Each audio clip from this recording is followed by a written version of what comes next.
Okay, gearheads, so something pretty important has come in for me, and it is the Sony ZX507. Kind of a mouthful like most Sony products, but this is Sony's high-end music player. They have two different high-end models actually. They have the NW series, and then they have the Signature series. Signature series is Sony's signature player, and that comes in two models itself. But this one here I consider Sony's high-end mid-range model. Got it for about $700. It was an open box on eBay. Brand new right now is going for about $780. So let's go ahead and get this opened up. Now, most of you guys are familiar with the Walkman, the Sony Walkman. A couple years ago, they had the Sony Walkman 40th anniversary where they shut down the production, or they did a commemoration of the Sony Walkman. In Japan, they set up a like a museum for the Sony Walkman player. And this is just another one of their iterations in the Sony Walkman. Some people might not see a need for such things anymore, just due to the fact that you now have streaming and cellular devices are very capable these days. We lost LG, but Sony's still out there. We lost HTC. And for me, it seems like all the devices that were geared towards providing the highest quality of audio just kind of come and go, or it's inconsistent. And we lost micro SD card expansion, and we lost headphone jacks. So a lot of things that are geared towards audio and favorite audio connections and connectivity, they just aren't there for us anymore. So I've always kept a standalone player with me. I've had it, you know, since middle school. I've always had a player with me. So it always is something that's been useful for me. So I still go ahead and I grab these things and keep one or two of them around for me to house my music library, as well as to just have for my music listening experience, and I can listen to my music how I want to listen to it. And that's pretty much all it comes down to for me. It's the aesthetic, the feel of it, of the tech, because I am a gearhead, and the nostalgia of it, but also it's the functionality of it. Just not having to worry about how big my library is, or not having to worry about battery life. That was a big thing for me back in the day. Back in the day, battery life was a huge issue for me, because I used to kill my phone's batteries to have to constantly have it plugged in, simply because I would listen to music constantly, especially during commutes.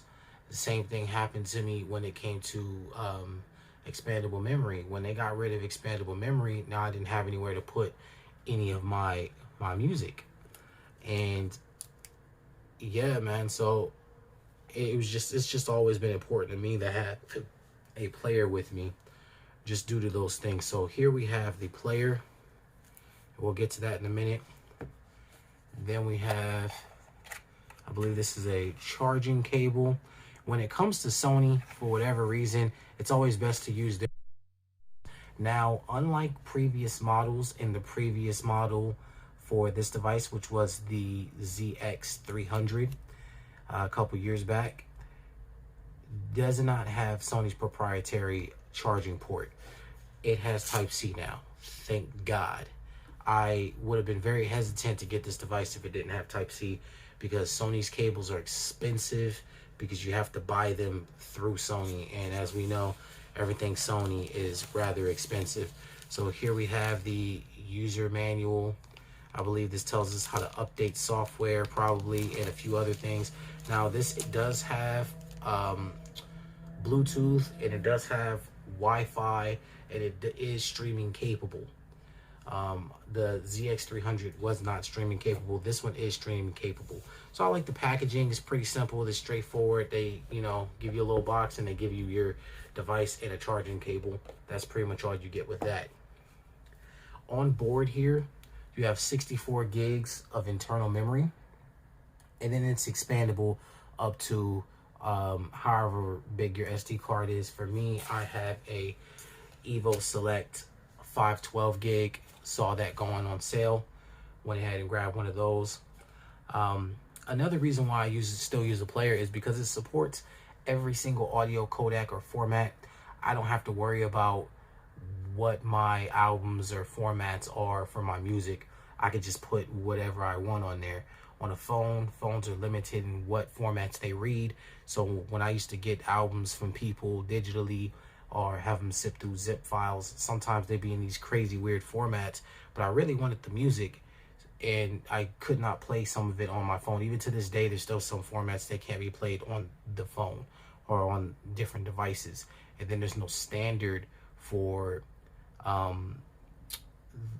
the read of those different formats for the bit rates and things of that nature. So those little limitations kind of have always kept me geared towards a player, and the fact that I've invested such a huge amount of money into my library, having it in one place just gives me comfort.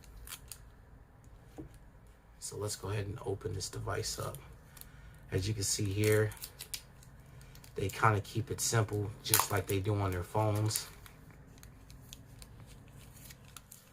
When you open up a Sony phone, this is kind of how it comes. Just a simple wrapper, nothing too special. All right, so let's go ahead and dust off that screen a little bit. So as you can see, it's pretty hand holdable. Unlike some of my other devices are a little clunkier, a little bit sharper edges and misshapen. This is just a nice cut of aluminum there, chassis, and then we have the 3.5 millimeter jack and a 4.4 balanced, which Sony invented. Type-C port, there's the micro SD card slot, all the buttons to one side. You got hold, play, pause, forward and back, volume controls, and then the power. And the back of here is like a rubberized matte feel. It does have NFC. It's got the NFC symbol there and the classic Walkman branding. So that's pretty cool. And then you have like a little lanyard holder there that you can use. So that's really cool. I like the way this feels in the hand.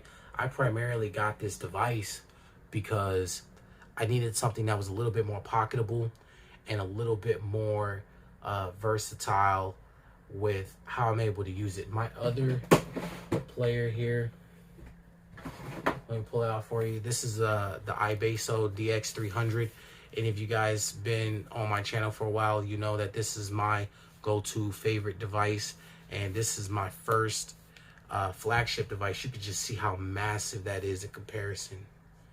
The iBasso DX300 to the Sony 507. Just a massive device. Look at that.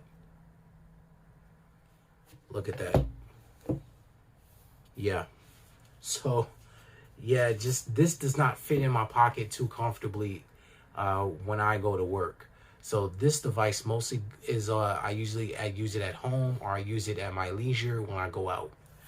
I want something that I could take with me to work, because lately I've spent a whole lot of time at work, and my phone's battery's been taking a huge hit. By the middle of the day, my phone is like 40 or 30%, and it depends on how much I charged it before I left. Sometimes I don't charge it like I should to maximum capacity, because you know I'm in a rush and I have to be at work very, very early in the morning, and I don't leave my phone on a charger.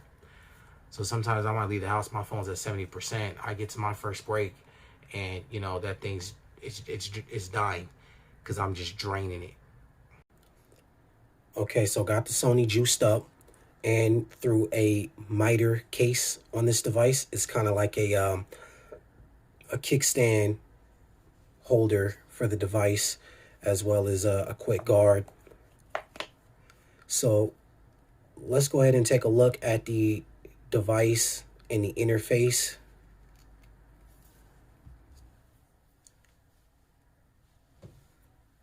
The Walkman insignia. Powered by Android. So I haven't really used any of the features yet. I haven't downloaded any applications to it. But I did get my SD card set up. As you can see the Android lag there. That's one thing that is a negative with using something with Android, is that 9 times out of 10, you can experience some lag with startup or with navigation.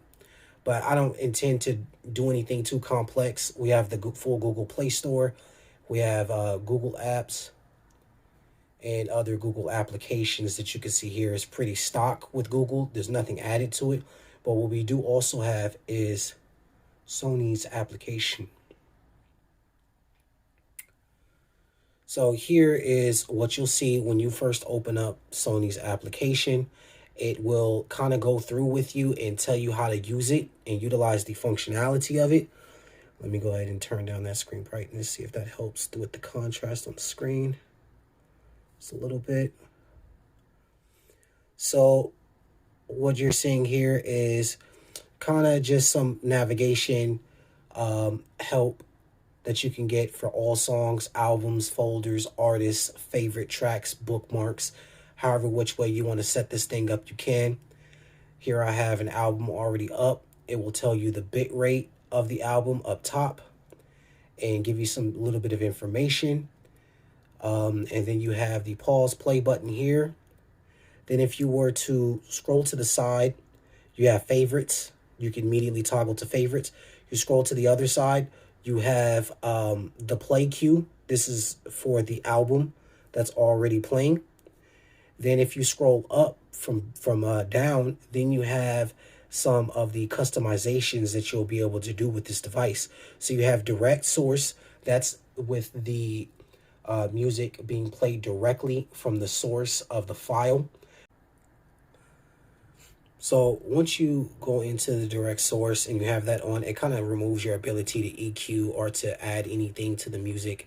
It's just straight directly from your music file. Once you remove that, then you get your dynamic normalizer, which normalizes the volume between tracks. DC phase lineizer. I really don't understand what this is doing. Analog, it just really does not make a difference in the sound quality to me. But, to each their own. I don't know, maybe somebody else hears a difference. DSE Ultimate, again, this is another thing. This is one of Sony's technologies. You can also see it in your phones. However, it doesn't too much help me. It takes MP3 quality and it raises it to CD quality. Because all my music is already high quality, CD quality or above, I don't need to worry about that. But for other people, they might need that. And then you got a pretty nice equalizer here. I haven't played with it yet. I'll let you know if I find something that I like, a sound signature that I like, or something that's maybe adding something to some of the tracks that might make it sound a little bit better for me. Vinyl processor, recreate the warmth and rich playback of vinyl. I'm not a fan of the vinyl processor just because it makes some of the music sound a little bit congested. Yeah, not for me.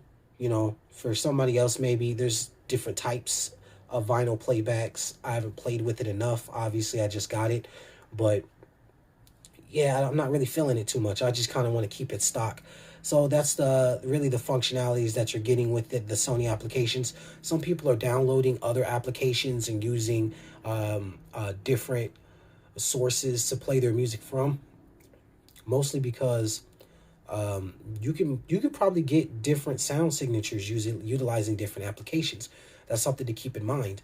I'm not too worried about it. It doesn't really affect me because I'm using this player as an on-the-go player. I can tell you right now, it does not sound as good as my iBasso DX300. It doesn't, but it sounds really good. It's very crisp. It's very clean. The audio levels, excuse me, the audio levels are fine for me, mostly because I'm using mostly balanced. But for me, it sounds really good. I did get a off of Amazon. I got this high to Z connector to go from my 2.5 pin to a 4.4 jack, just in case I kind of want to go more, a little bit more balanced with some of my other headphones that are primarily balanced.